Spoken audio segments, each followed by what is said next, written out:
ప్రతి వారం ప్రజల నుంచి అందుతున్న వినతులకు అధిక ప్రాధాన్యతనిచ్చి సానుకూల దృక్పథంతో వాటిని పరిష్కరించాలని జిల్లా కలెక్టర్ హరేంద్ర ప్రసాద్ అధికారులను ఆదేశించారు.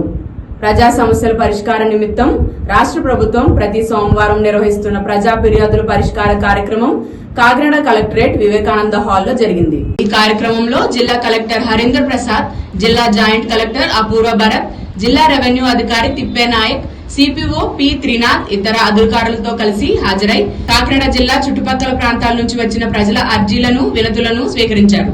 ఈ అర్జీలను ఆయా శాఖల అధికారులకు సూచిస్తూ వాటిపై సత్వరం సమగ్రమైన, సంతృప్తికరమైన పరిష్కారాలు అందించాలని అధికారులను ఆదేశించారు. ఈ కార్యక్రమంలో వివిధ శాఖల జిల్లా స్థాయి అధికారులు, కలెక్టరేట్ విభాగాల అధిపతులు తదితరులు పాల్గొన్నారు.